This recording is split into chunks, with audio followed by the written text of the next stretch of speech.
And welcome to our men's tennis season preview on the black and gold banneret. With me, I have new men's tennis head coach Lloyd Bruce-Burgess. Coach, how are you doing today? Doing great, thanks. So, first of all, how have you been adjusting to the new job? Um, it's been really easy actually, which has been great. I've had great help. Brian, administration, and then ultimately having Kareem come in, who I knew very well as my assistant. I coached him when I was coaching at Iowa.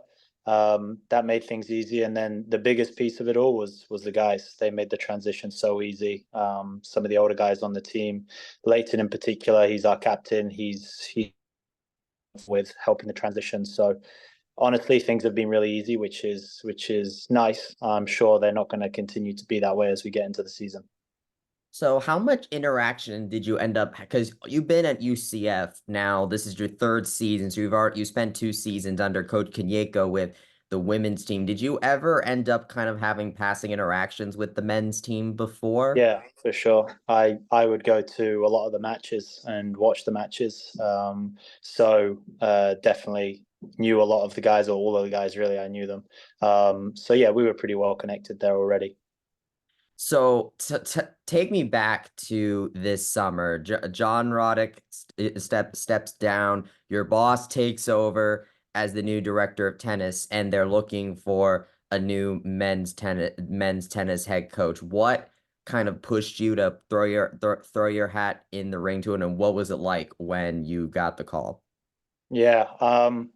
Well, I don't know if many people know this, but I did start always on the men's side. I was a volunteer for Wichita State for a little bit on the men's side. I did coach at my school, Fresno Pacific, right after graduating from college on the men's side, and then when I went back into college tennis, I volunteered at South Florida on the men's side, and then got the job as the assistant at University of Iowa on the men's side. And then when we were cut during COVID, that's when I moved over to the women's and coached with Brian.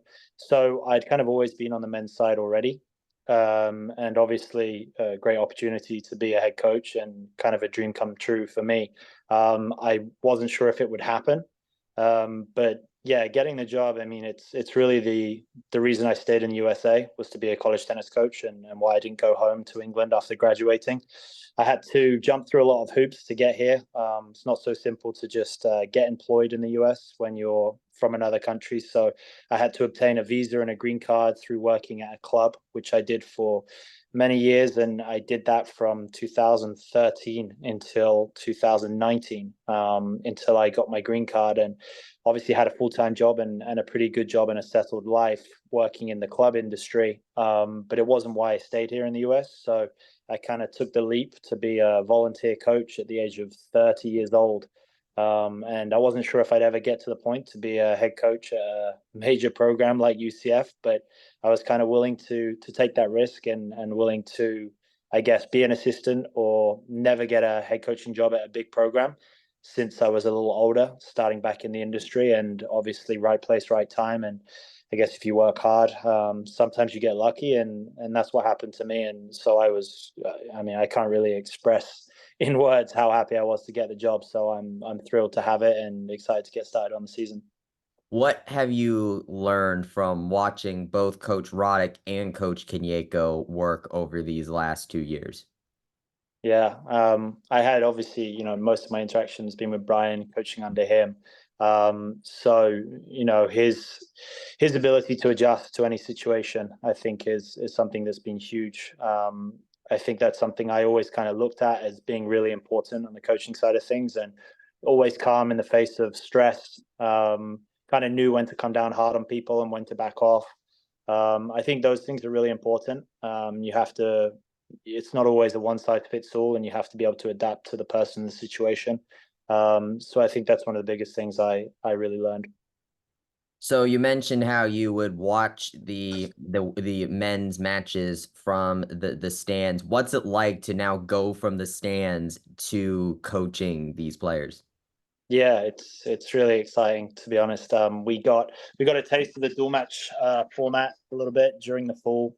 We played some hidden duels, and the guys did great. So it's exciting to go out there and have it be official now, and get started. I know the guys are really excited. They've really kind of adapted well to what I've asked them to do. There's a lot of changes. Obviously every coach does things differently, and yeah, they've been really adaptable, and I think they're very excited to get going. So it's exciting times ahead.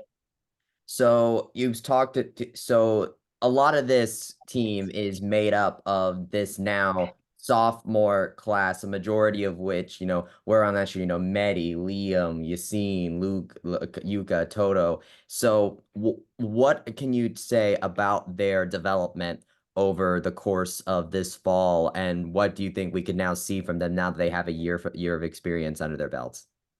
Yeah, we were lucky that a lot of the guys got some great results in the fall. Some results they hadn't really had in the previous season. So I think a lot of that comes from, as you said, having a year under their belt. Um, we made some changes that I think helped them. Not to say that it all comes from our end, new coaching, but we made some changes that I think helped, and having that extra year of experience definitely has helped them have some really great results. Toto ended up beating a guy 300 in the world during the fall, was his best win, which was great for him. He played at number 2 singles. He played during the fall in our hidden duels against Florida, Clemson, and Miami, and he got two wins there. And he was playing at 6 last year, so I think it was great for him to see some changes in the right direction. Paul ended up winning the full Sizzler as an unseeded player. Mehdi ended up going to the quarters of regionals, beating Florida's number 1 guy, beating Florida State's number 3. Luca had some really great results after a little bit of a slow start, and then he really kind of adapted and made some changes, and I saw some great improvement from him. Unfortunately, Liam, he's actually a senior because he's a transfer, but Liam had some injury struggles at the start of the year, so he didn't get to play too much, and Yassine rolled his ankle in the regional tournament as the number 1 seed, which was disappointing for him. But yeah, we've seen some great changes from the sophomores. I'm excited to see kind of how they develop from here, and as I said, they've all been really excited to make changes. So I think hoping to continue to see that success and the improvements we made in the fall trickle over into the spring.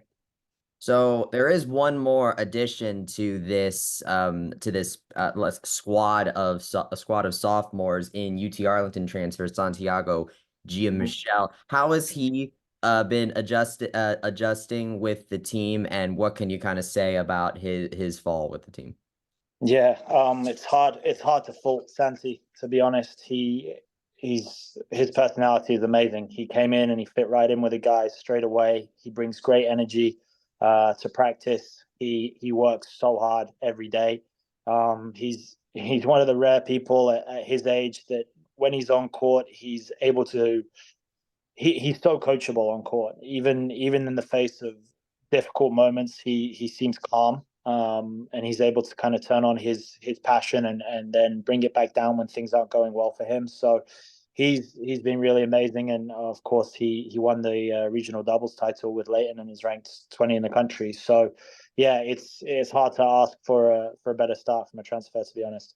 Yes, I want to talk about that doubles pair actually, because that was my next kind of thing. Talk about Leighton and him. What was it like with the two of them working together in this fall, and to see them seemingly click this Yeah. well?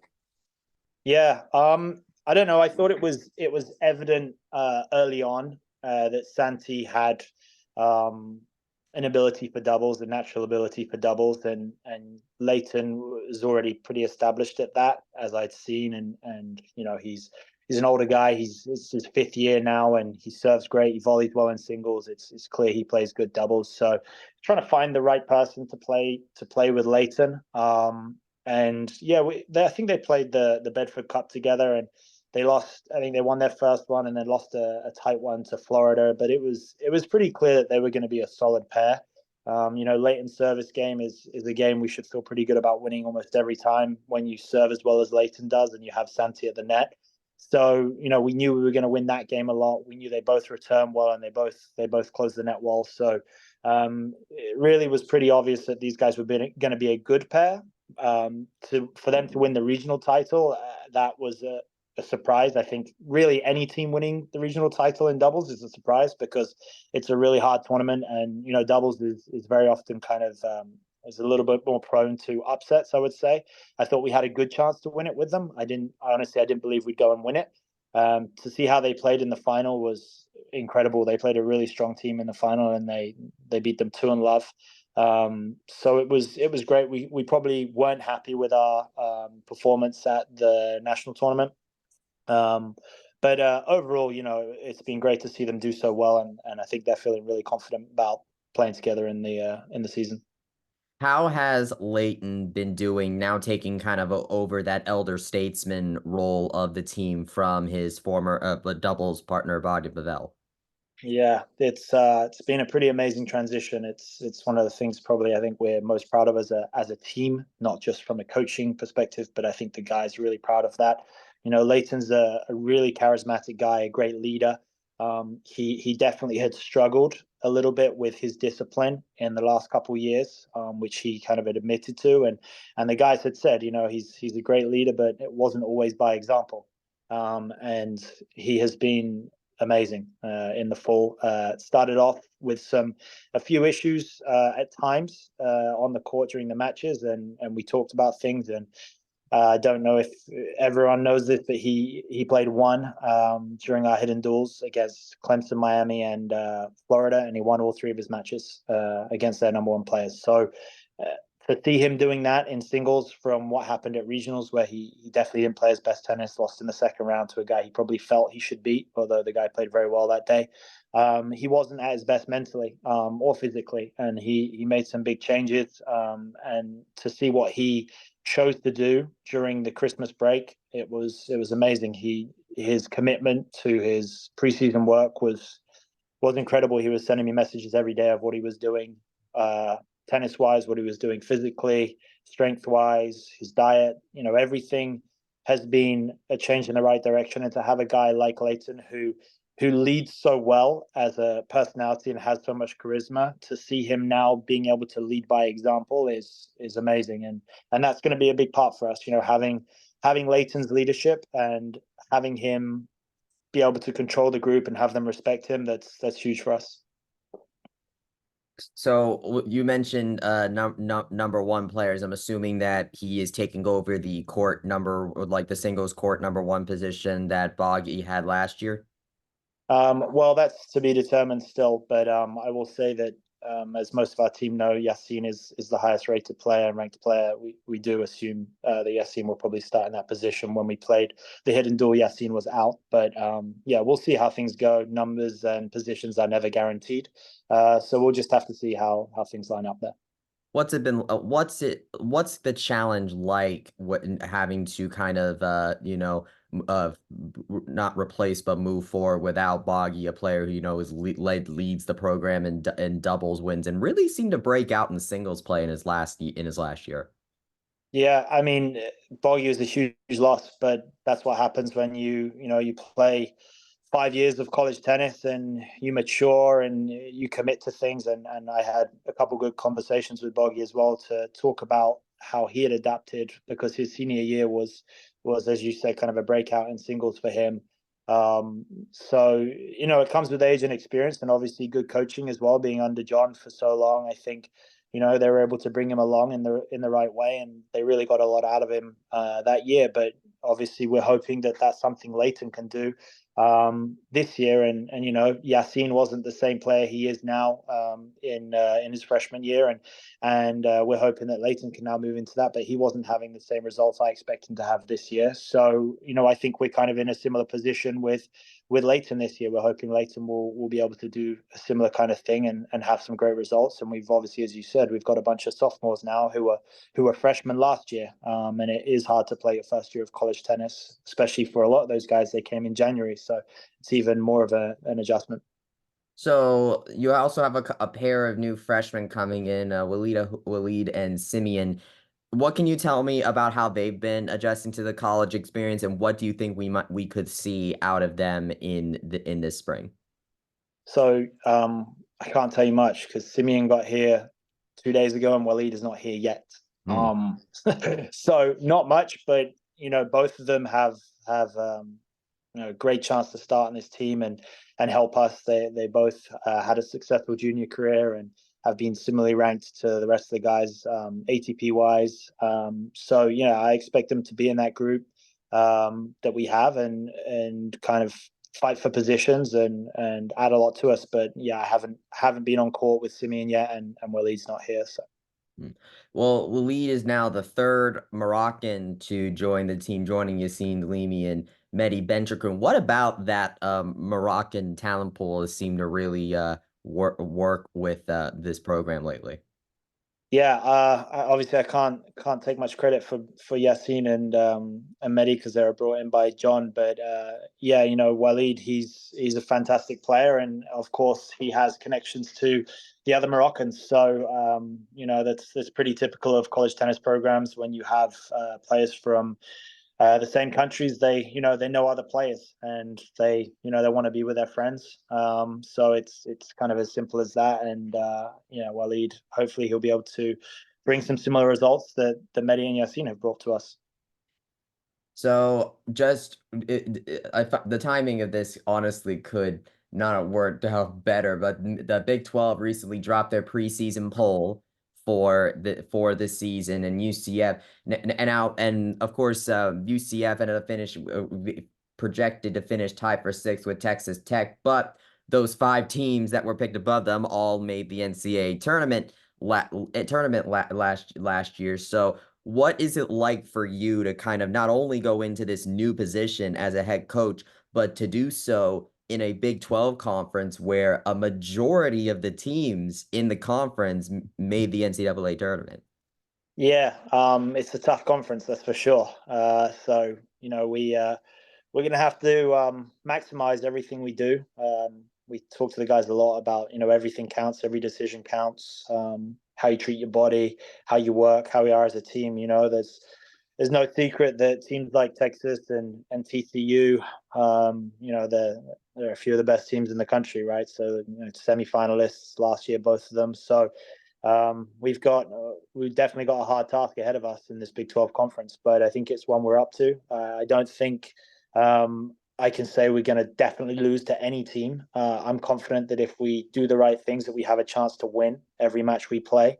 Everyone's human. Everyone makes mistakes. So, if we can limit those and we can be disciplined with how we train and have a great culture, then I believe we have a chance to beat any team. But we're going to have to work hard and we're going to have to be willing to kind of put our bodies on the line and give it everything we got. And if we can, have a great season by getting some wins in the Big 12 conference, that's fantastic. But I look at it more as if I can get the players to maximize their potential and to work as hard as possible, then that's a successful season for us.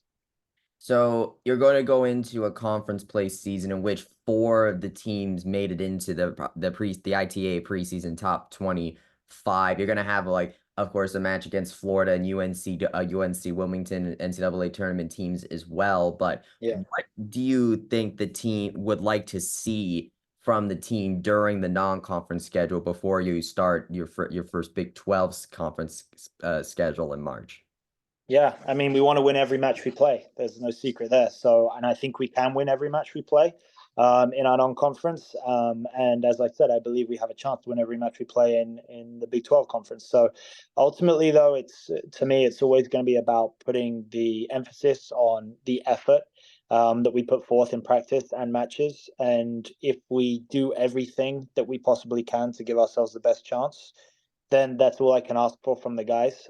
I don't focus on results as far as we must win this, we must be ranked this, because that just adds unnecessary pressure. Our job as a coach is to remove the pressure from the guys and control what we can control. And that's going to be effort every single time. And if we can do that, we have the best chance. And if we don't do that, we'll have less of a chance. So ultimately, that's what it's going to come down to. and there's going to be luck that goes our way. There's going to be luck that doesn't go our way. So, if we don't lose a match in the non-conference schedule, I wouldn't be surprised. I think we can do that, but that would be an amazing situation for us, and we have to be prepared for anything. And we can lose a lot of the matches in the non-conference schedule as well. So it's like I said, it's going to come down to what we can control, and if we control everything that we can and do well, that will give us a chance to have a great record leading into Big 12. Speaking of things not going your way, you last year the team ended up finishing just under 500, meaning you couldn't make the NCAA tournament, but you guys really made a run at it at the end there. So how would you say the team has kind of been building off of the end of last season as they go into this one? Um, I don't want to look too much at last season because I wasn't a part of it, so I don't want to claim anything there, and I don't think I have a great grasp of it either. But we ran a few numbers, and as a team, 75% of the team's best results in the past 12 months have come September, October, November, which is a good sign. But it doesn't entitle us to win these matches. Of course, looking at it, you can hope that we finished just outside of the ability to make NCAA's last year, and ranking wise as well. I think we weren't going to make it even if we had a 500 record. But ultimately, having these good results in the fall, it doesn't mean we're going to have them in the spring. That's just we can hope for it. But as I said, the only thing we can really do is control what's within our control, and if we do that, we'll have a chance, and if we don't, we won't. What does it mean? You mentioned how you spent a really long time coaching even just at the club level before you started coaching, before collegiately, and now you finally have the head coaching job. Now that you're kind of getting ready to start that first season in about a little less than a couple of weeks now, what does that mean to you? Yeah, it means the world. It's not a lot of people get to kind of live out their dream, I would say. And I guess I played my first college match in 2009, and I said to my college coach, like I couldn't believe that he was doing this as a full-time job. And after that first college match I played, I decided that that's what I wanted to do. And to look back on that and kind of the hoops I've had to jump through, yeah, it means the world. So obviously, as I've told the guys, like I expect the most from them and the most commitment from them, high standards, and they should expect the same from me. So I'm going to do everything I can to give them a great experience and put them in a position to win every match possible. You mentioned how you come from England, of course, the home of Wimbledon. So coming over from England to the US, what struck you about college tennis that made you want to kind of, work in this world?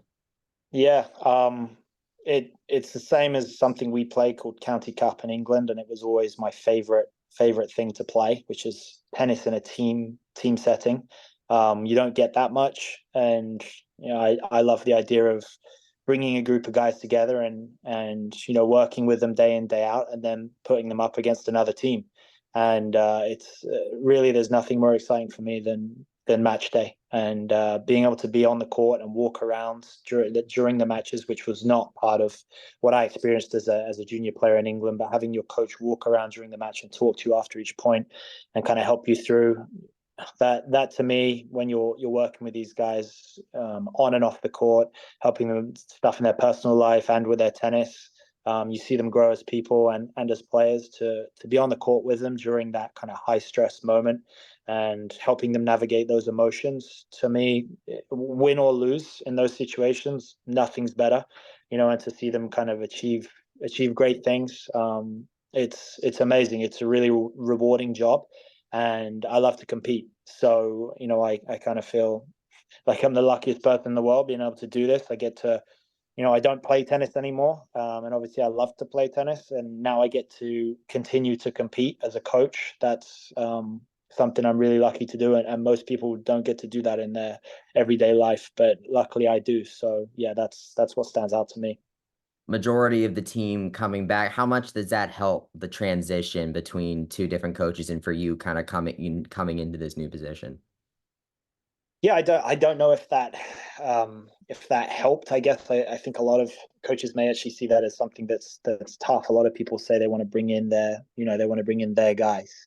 So I'd say usually that's a tough situation. But as I said, I've been really lucky to have the guys buy in immediately to what we're doing. So it's been easy for me, which I'm sure was helped by the fact that I was already here and the guys saw me at the matches. They saw I cared. They saw I was interested. So I think that really helps it. But yeah, typically it should be a little more challenging to have, guys who have already been here under a different coach. You have that outside perspective from watching them from the stands. You've now gone through a fall with them, coaching them. So, what would you say is special about this group? I think as we talked about already, the speed in which they bought into everything we're doing. It's not easy to, lose your coach, have a new coach come in and say different things. Like I said, every coach has different coaching style, and for sure, there's going to be differences from how John did things to how I do it. And for them to buy in so quickly, and want to be part of it, and to trust me after really not knowing me, seeing me around and just seeing me at their matches or whatever, it doesn't mean they really knew me like I know them now. And it usually takes time, and I'm sure it's a lot due to them and to me, as far as they could see that I had their best interests at heart, and so I think they wanted to trust me. And as I said, we were also lucky that I asked them to do a few things, and it paid off for some of them quickly. Paul won the full sizzler, and he made some changes quick after the Bedford Cup, and he saw quick results. Leighton got that as well. Toto got that. So I think that helped. It's often you ask people to do things and the results aren't immediate, and so you have to then convince them to continue doing it anyway. Whereas we, got it probably a little bit lucky in that we did get some immediate payoff. So I think that really helped it. But ultimately, it comes down to the guys. Like they were willing to do it. They were willing to buy in. They were willing to be adaptable, and that's what it comes down to. It's them. So.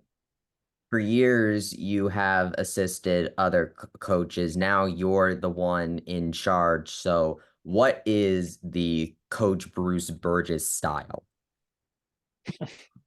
Um, a lot of talk in the group chat about discipline. I probably send them a video almost daily on discipline and controlling what we can control. As I've said many times in this, that's always going to be our focus. I think the key really is like we have most coaches. They know a lot of the same stuff. Like there's strategy, there's tactics, like there's things that are the basics of tennis that a lot of coaches try to employ. But I believe that if I can help coach the guys on being disciplined and working harder than their peers, their opponents, if I can convince them to buy into that stuff, then I think that will go the furthest. Because if they really truly believe in those methods, then when I'm not looking, when I'm not around, they're likely to still do them. It's easy to say when coach is around, we behave a certain way and we work a certain way, but when he's not, then we do whatever we want. I'm around them less than I am away from them. So having them really believe in that message, I think is what I always shoot for. And if I can get them to that point, that them doing that stuff by themselves and believing in it will always be able to achieve much more than what I can do in the hours I have with them. So that's my ultimate goal, is to get them to that point where they have so much drive and willpower to come through difficult moments and to push themselves to train hard and to be disciplined and have high integrity, operate on all these kind of principles we've talked about. I think that's really, I would say, what encapsulates my message. You have, let me see, you have about 11 days left before you start off the season. What do you want to see out of this team in these 11 days before you start the dual match season? I'd like Waleed to be here. Would be a good thing. That would be helpful. Yeah, honestly, I don't really know. I haven't thought too much about like what exactly I want to see outside of the obvious, which is, hard work, effort, discipline, being great to one another, good culture, like those things that are a given. I'm not sure. That's what we're shooting for. This we're going to carry on from what we did in the fall, but it's nothing different. It needs to continue that way. I don't want to see bad effort. I don't want to see us having problems with each other on the court. So it's more of the same from the fall, and continuing to push each other and be a disciplined group.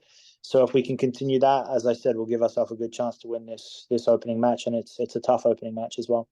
What are you looking for in terms of yourself in your first year as a head coach? Just to continue to learn.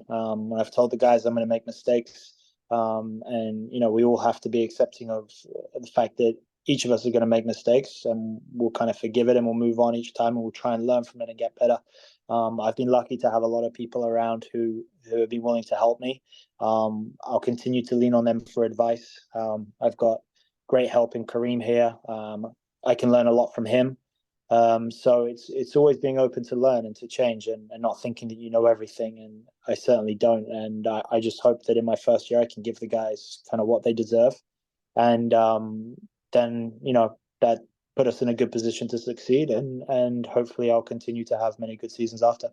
What's it been like coaching with a player that you were coaching with? I believe someone you coached before in Kareem, and now you're coaching together. Yeah, I'd say it's probably easier. We already had that relationship, and also Kareem was a great player. He played one for Iowa. He's a top 30 player in the country, won regionals, been top 700 ATP. So I think the fact that I coached him and he has believed in me, I think that helps give a little credit to what we're doing here to the other guys. So that, I mean, it's very helpful. I think there's nothing really that can hurt that, unless you had a bad relationship with that particular player. But in that case, I'm sure you don't hire them. So What does he bring to this squad? yeah, a lot of passion, a lot of passion.